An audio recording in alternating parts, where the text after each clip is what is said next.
but due to some like a paucity of time, we couldn't just finish it. There's one more thing to add in it, and then we would be starting expectancy theory, which is proposed by Victor Vroom. So this is the plan for today.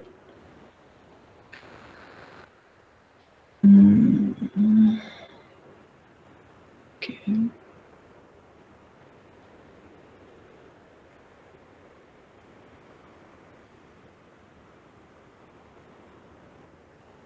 Is the slide visible? Yes, ma'am. All right. Okay.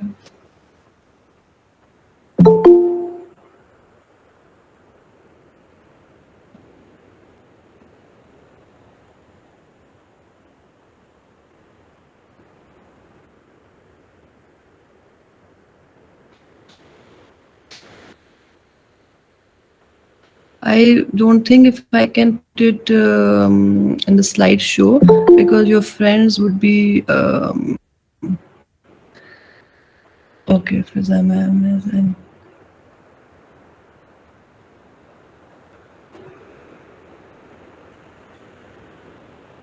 Assalamu alaikum, ma'am. Assalamualaikum. I'm a student for just joining. Yeah, no, I'm about to start, ma'am. So Yeah, students please. can You still continue. join. I've just joined for a while. Sure, ma'am. Sure. Okay. So like yesterday, I would not be able to increase the size of the slide because I'll have to give I need to allow students as well to enter the class. So yesterday we were discussing equity theory, and we discussed how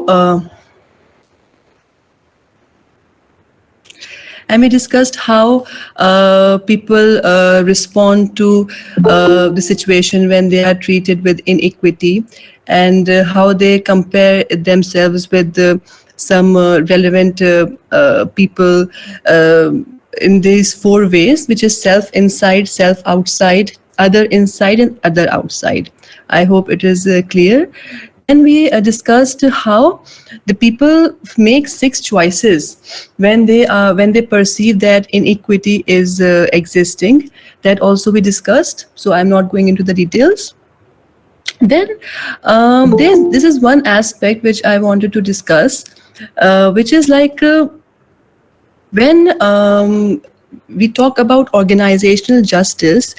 Earlier, equity theory focused only on the distributive justice, which meant that how an employee is perceiving that how much the outcome is fair, and how fairly the allocation of resources have been rewards have been done, or the amount of rewards have been given to the employees.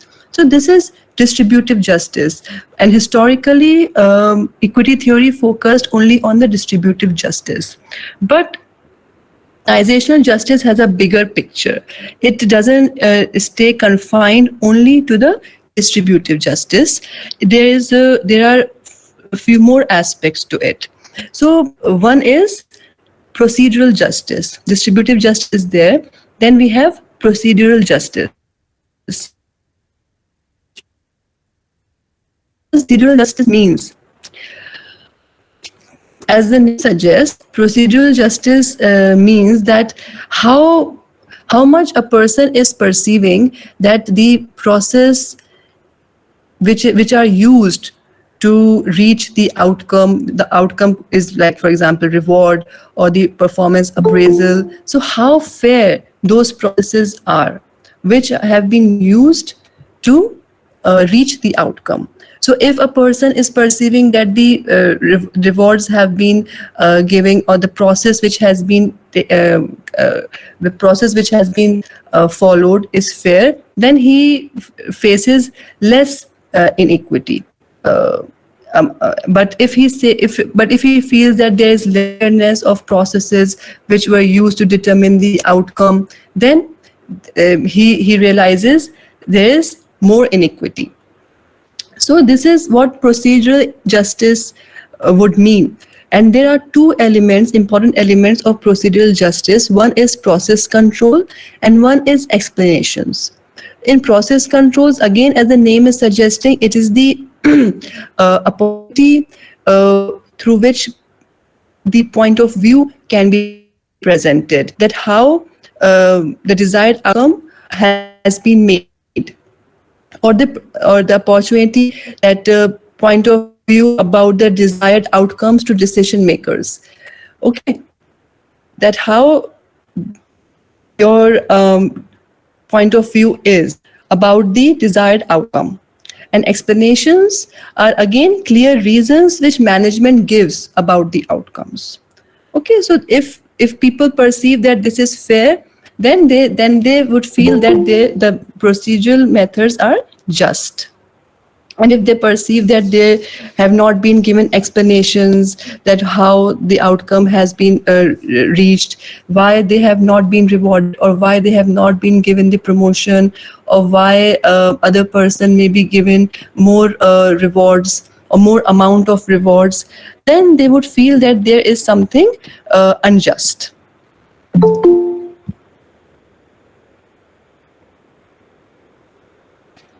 Then the other aspect of organization justice is interactional justice, which means that how much we are perceiving that we are being treated with dignity and respect.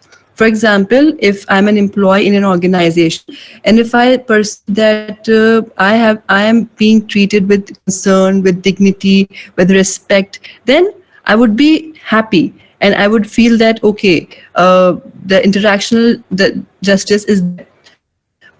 But if, for example, it is if I feel that I'm not being treated with respect, with dignity, and people are not considerate, then I would feel low on interactional justice. Okay, so these are the three aspects of organizational justice which I wanted to discuss. Um, Ma'am, is there anything you want to add about it?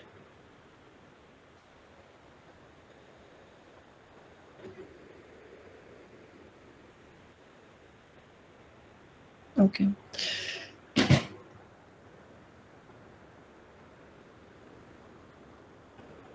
Any students want to add?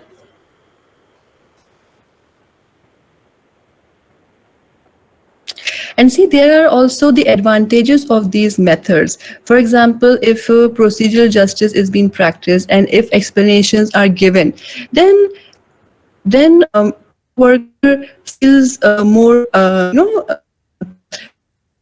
that he is being addressed, he is being thought of, and maybe explanations are beneficial, so that things are clear, and there is no nothing that is going on in the minds of the employees, so that things, there should be communication of the procedures, that they are fair and on what basis they have been taken. Okay, is there anything, students, you want to add, anything coming to your mind?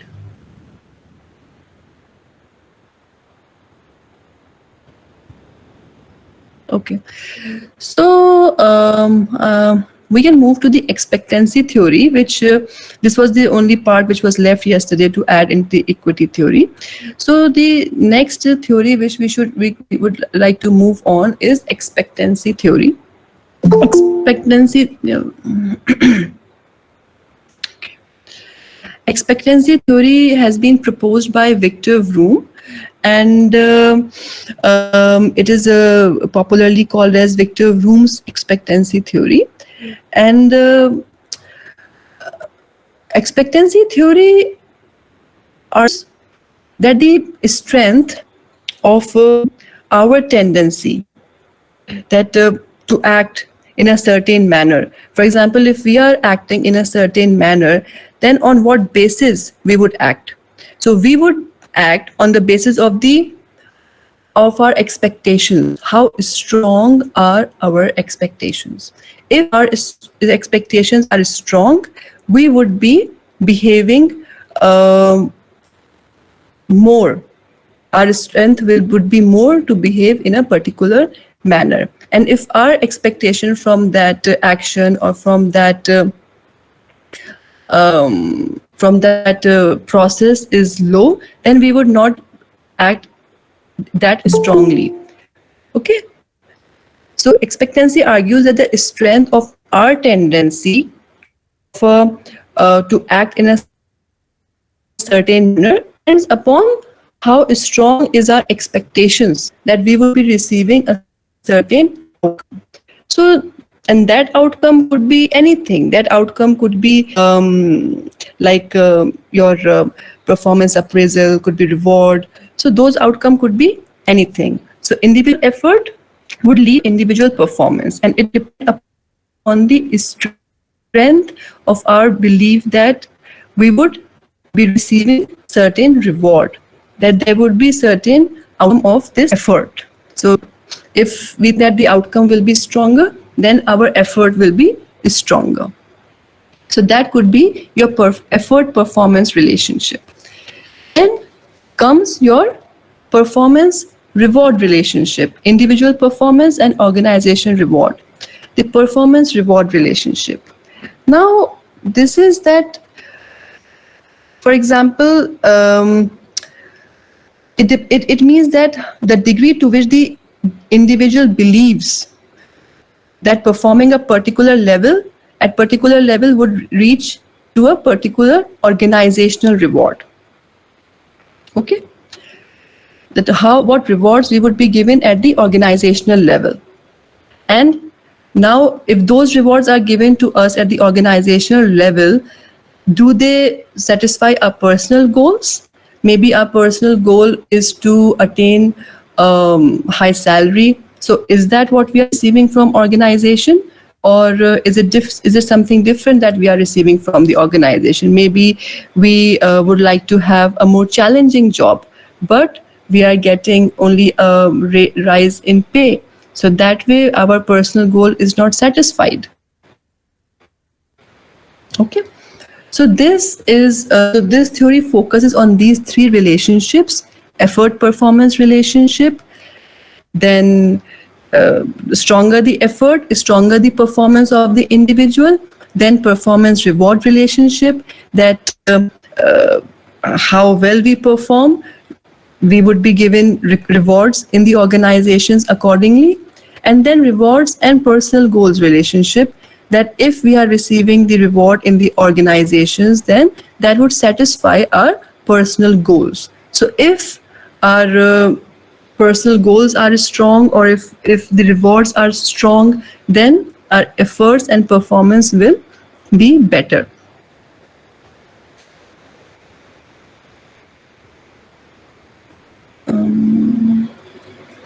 Okay. Ma'am, would you like to add anything to it?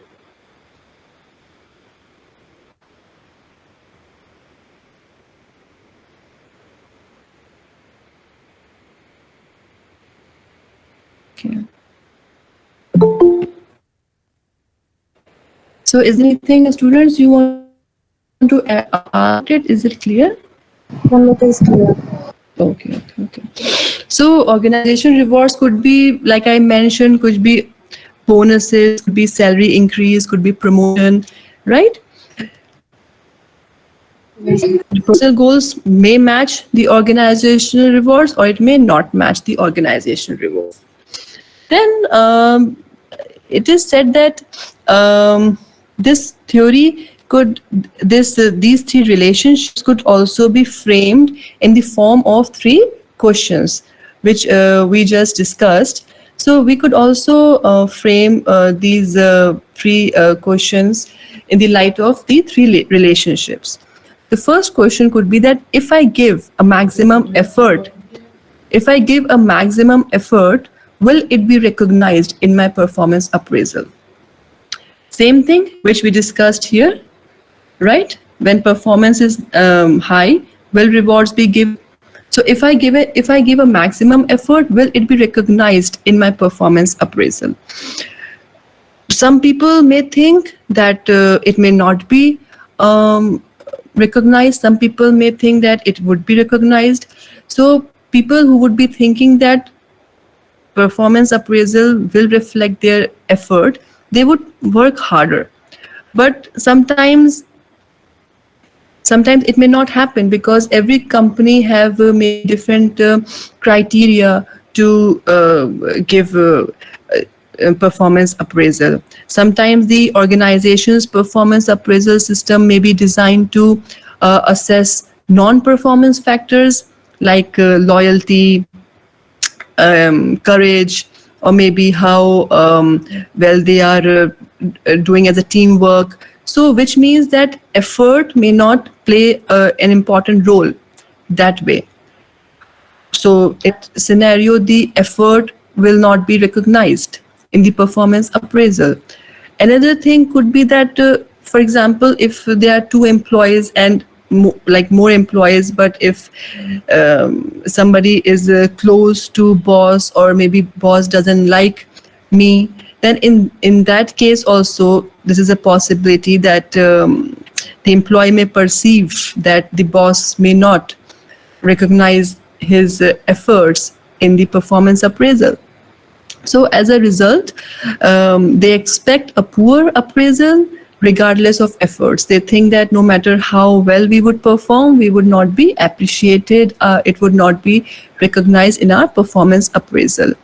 So these examples which I just mentioned, they suggest a possible source of low motivation. Because of this, people feel less motivated, because they think that no matter how hard we work, it is likely that we would not receive a good performance appraisal. In such scenarios, the likelihood that they receive good performance appraisal is low. Okay, is this clear? First point is clear? Yes, ma'am.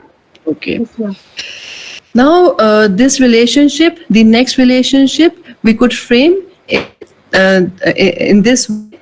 The second question which arises from the relationships is, if I get a good performance appraisal, will it lead to organizational rewards?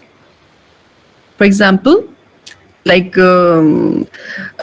person is being appraised, but is he only getting the appraisal, or is he also getting the organizational reward in the form of promotion, or a hike in salary, or perks, or maybe more challenging job? So that is an important question which arises. Now what happens that people companies recognize the performance of employees and they appraise them in different manners. Many companies have different criteria for that. For example, in TCS, we can say that employees are recognized and they are rewarded for their contributions as individual contributions, and also for the teamwork they perform. And there are several reward programs also in TCS and other companies also, through which they recognize their employees. But is it what they are expecting? At McDonald's also, if you go, I'm sure you see employee of the month, you see many such rewards at other workplaces as well, maybe Cafe Coffee Day or at Pizza Hut. So they have different criteria to appraise the person and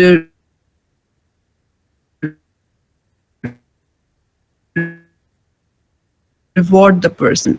But is it the expectation of the employee? So, however, many organizations reward a lot of things, but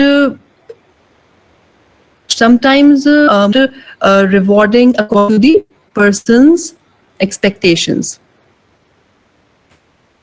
And this is also, we can say about question number 3, that if I'm rewarded, are the rewards attractive to me?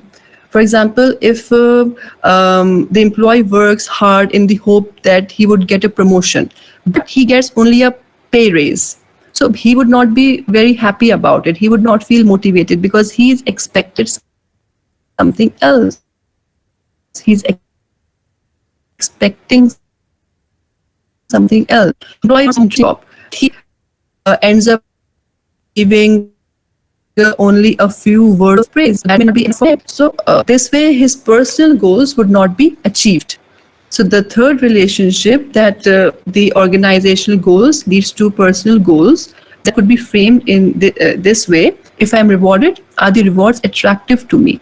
Only if they're attractive to him, then he would feel motivated. Otherwise, he would not feel motivated, and this chain would break. He would not put in a lot of efforts. He would, if he's not receiving the end result.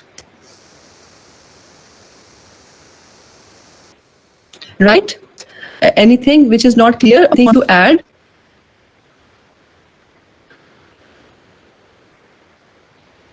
Fiza ma'am, would you like to add anything to this? No, I think you're going perfectly fine, Zareen. Okay, ma'am. The criticism is left, so I can take up the criticism.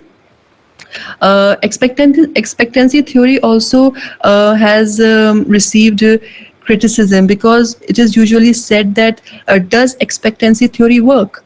And some critics suggest that it has only limited use, and it is more valid when individuals clearly perceive effort performance and performance reward relationship.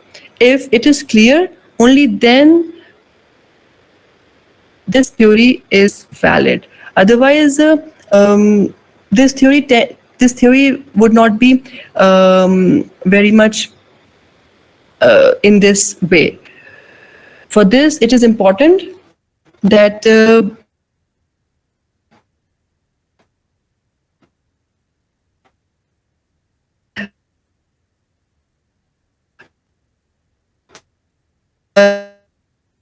if organizations actually because they would require appraisal on the basis of their performance, on the basis of their efforts, and not on the basis of the non-performance factors like this seniority or effort or job difficulty. Okay, so this is all I would like to talk about expectancy theory, ma'am, and equity theory we discussed yesterday. So, ma'am, if you have anything to say, please add. Otherwise, it's all from my side today.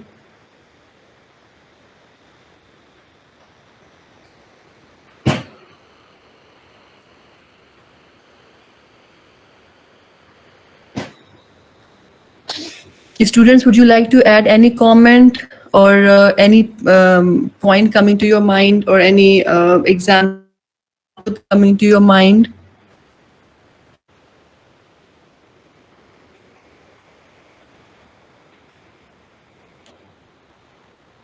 Could you please give a quick recap of the previous session that we had yesterday? Previous session recap, you mean the equity theory? Yes, ma'am. I don't know what been taught yesterday. Okay. So, is it with everybody or is it only with K2?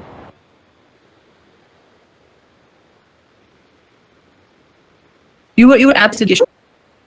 I joined late after 15 minutes, but then just it accepted it. Yeah. Acha. Okay. For that purpose, we can share the recap of of the previous session in the form of the record. I think some of the students are doing that, so we can share that with you, Keshu. Will that be okay? Right? Okay, that's fine. I Yeah. think that should be good. But still, after hearing the recording or after hearing the session, still, if you like to ask anything, most welcome. All right? You can always ask. Okay. Okay. So I think I would like to end this session. If anybody would like to add anything, they can. In the meanwhile, I can take the attendance.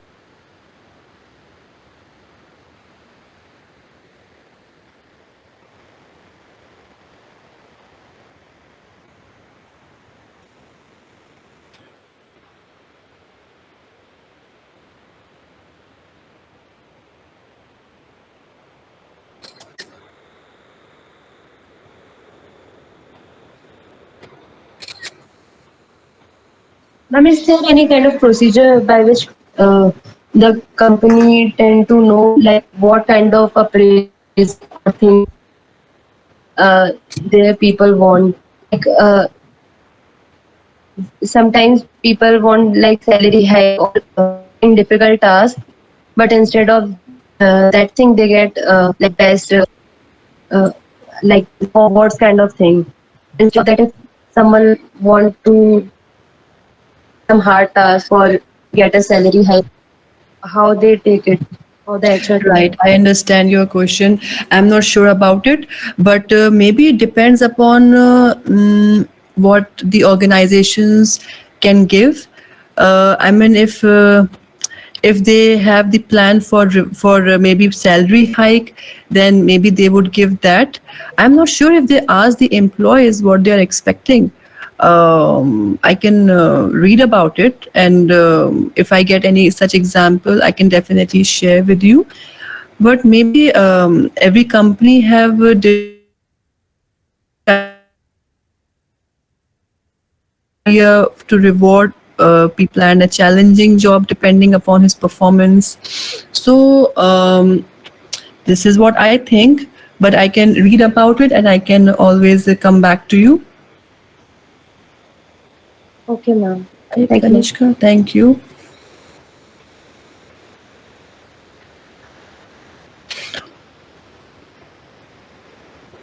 Okay, then we should end the session.